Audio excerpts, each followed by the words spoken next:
The wildcard is active. I had a few days to review my squad, look at future transfer plans. So today I'm taking you through an update of my Game Week 8 wildcard.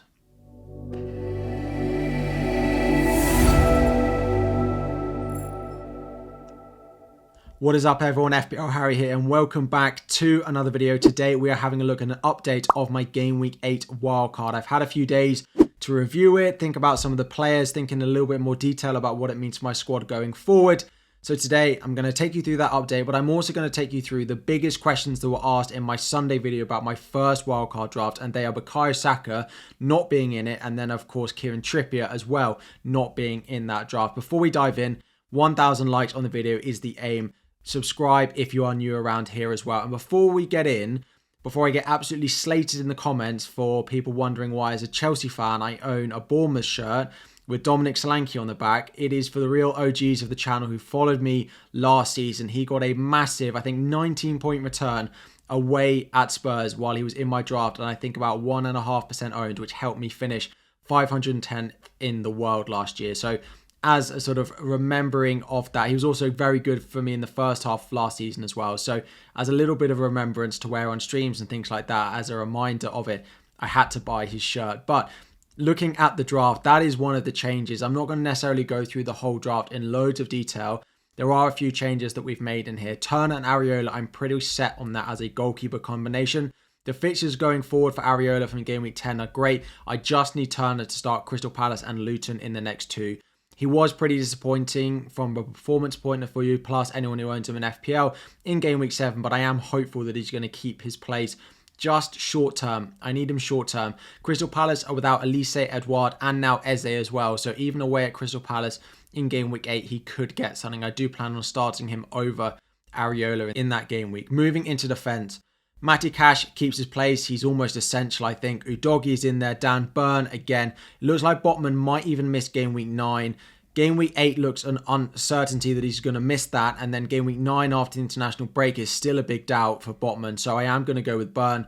Estupiñán, again, I've spoken about his fixture run from Game Week 10. I want to have him in there. And Charlie Taylor. Lascelles at 3.9. If Botman is going to have this keep recurring knee injury, I understand why you might want to pick him.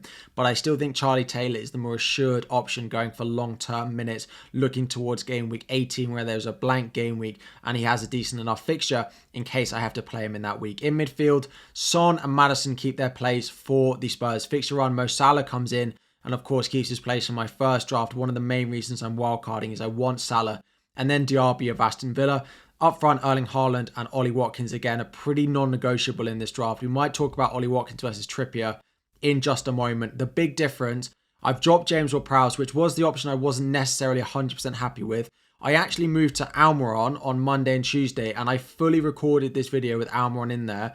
And then I've put Dominic Solanke in, and I had to delete the whole video, which took me 3 hours to record and edit, because I wanted to change one player in my draft. So I have decided to do Almiron or James Ward-Prowse in my midfield down to Anderson, who's 4.4 million, getting a decent amount of minutes either starting but normally off the bench for Newcastle when they do have a fully fit squad, with Dominic Solanke coming in up front for Archer. I don't love Archer as an option. He plays for Sheffield United, who look like they're going to get relegated and not score many goals. He did well in that one fixture when he came in against Everton, but since then has not done great. Dominic Solanke is very weighted towards goals, and I've spoken about this before. In terms of underlying data, James Ward-Prowse versus Solanke is quite close, but James Ward-Prowse is very weighted towards assist threat and creativity rather than actually scoring goals, which is more rewarded in FPL. Dominic Solanke also plays for a team that doesn't score loads of goals, so when he scores, which he often does, he often gets a lot of bonus points to go with that as well. So that is the main shift that I've made there, but now we need to talk about Bukayo Saka and Kieran Trippier as well. So the question you all asked me last time was, with 0.6 million in the bank, how do I plan on doing the Maddison upgrades to Bukayo Saka? Now, last night, Bukayo Saka dropped in price, and I've been keeping my eye on that all week. It was one of those that I expected to go really close, but did I ever expect it to actually happen this week? I wasn't completely sure. So Maddison currently up to 7.9, but he's a 7.7 selling price in my team. I need him to go up one more time, which it does look like he's going to happen this week. A lot of transfers in. That will mean instead of having a 1 million gap between them, it'll only be 0.8, and I have 0.6 in the bank, but it does mean I have to free up 0.2 million more to free up that enough money to do Maddison to Saka, which is my planned move in a few weeks' time. The obvious place for me is to sell Diaby in a few weeks and buy Matoma. From game week 10, the Brighton fixtures look great. I've got a Stupinan in place for them already, and I know I want an attacker. And a Matoma in for Diaby. I could also do Dominic Solanke out for Ferguson if it looks like Ferguson is going to start. But he looks like he's pretty rotation prone and a bit of an injury issue at the moment. So Diaby at 6.7 is going up slowly in price. Matoma is also likely to go down in price this week. That would, of course, if Diaby even stays at 6.7, if Matoma drops to 6.5, that would free up enough money for me to make that sideways switch. Now, if it gets towards Friday and I see that Matoma price drop isn't going to happen, Diaby's not going to go up in price twice before I want to sell him, that would leave me still 0.1 million short. So the other place I could find it is just downgrading Anderson of Newcastle to Chukwuemeka of Chelsea. Now, Chukwuemeka, I don't expect to start. He is back from injury for Chelsea. As a Chelsea fan, I don't expect him to start games, but I do expect him to get minutes off the bench. So he's not going to necessarily score loads, but as 4.3, he's the best 4.3 million option. This isn't a downgrade I really want to make. I'm hoping that Matoma is going to go very close, if not drop in price this week. He also has Manchester City in game week 9. So hopefully when people see that fixture, they'll also consider selling him ahead of that one as well. So Maddison up to Saka with the potential price changes. I need to free up 0.2 million more with the draft I have at the moment. Diaby down to Matoma after the first few weeks after Diaby has played Luton in game week 10 is a plan as long as Matoma looks like he's going to drop in price.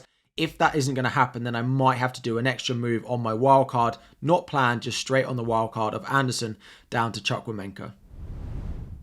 The other thing that I need to talk about is, am I going to go with Kieran Trippier? The short answer is no, because I don't think the downgrades I have to make are really worth it to go and bring him into my team. But to show you what those downgrades would look like, I would be upgrading Dan Burn to Kieran Trippier, and I'd have to free up about 2.3 million, plus of course the 0.6 I have in the bank going in that first draft.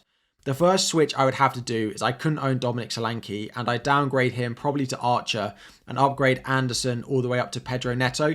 Now, Neto is cheaper than Dom Solanke, so that frees up about 0.6 million. It doesn't free up quite enough. I do prefer Solanke, whether I do go back to a 3-5-2 and get James or Prowse or Almiron in there. I do prefer all of them to Solanke, but Neto does look good, and he's very focal to what Wolves are doing at the moment. He is just a player that I've been burnt by too much in the past, a player that I'm not massively confident on, and the short-term fixtures over the next 3 are a little bit mixed as well. So I'd have to do that move anyway, and I'd have to do another transfer to free up a little bit of money, both of which feel like big downgrades for me. The first one is completely selling a Stupinan and going down to Braithwaite. I could go to Lamptey. I could go to Van Heck of Brighton if I think he's going to get his place back, but Braithwaite at Everton feels like the only one who is set that he's definitely going to start. That is a massive downgrade, and it is not really one I want to do given the fixtures from game week 10, how attacking a Stupinan is, and I know I'll definitely want him.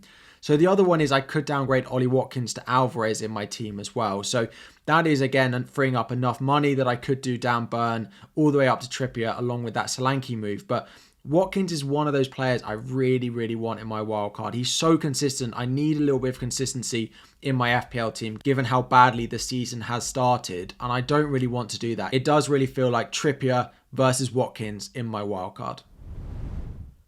So if I was to make those moves, this is what that wildcard draft would look like. So of course, Solanke goes down to Archer. I'd bring in Neto in midfield. I'd downgrade my 4th defender down to Braithwaite, play with 2 cheap defenders and have Trippier in there as well. It's not something I massively like, but it is a draft that I've seen people putting together. If you have better team value and you can afford maybe another bench defender like Soufal instead of Braithwaite, then great, consider it definitely. But I can't consider it, and I am not going to be the one selling Ollie Watkins in my draft, so it would be a Stupinan that has to go.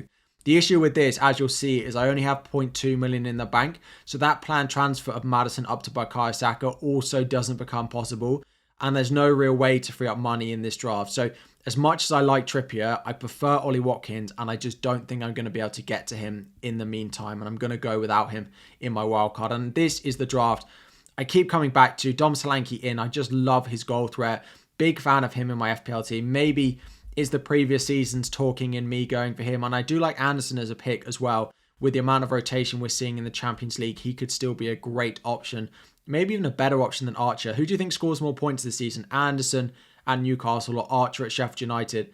I think it's a lot closer than maybe the Archer people were going to make me think. I think it's pretty close between the two of them anyway. Let me know what you think. Is Dom Solanke finally time to go and buy him after a difficult start to the season? The next 3 fixtures are really nice for him as well. Let me know what you think about this wildcard. No Trippier, but generally I'm pretty happy with this draft. We're getting very close. There will be a final team selection out on Friday morning lunchtime when I'm really close. I've heard some of the press conferences and I can finally record a video that I think is really close, although I don't expect this team to change very much, if at all, come the Game Week 8 deadline. Game Week 8 wildcard is active. Let me know what you think. Any questions you have about your team as well, drop them in the comments section down below. Like the video if you haven't already. 1,000 likes is the aim on this video. Subscribe if you are new, and I'll be back again very soon.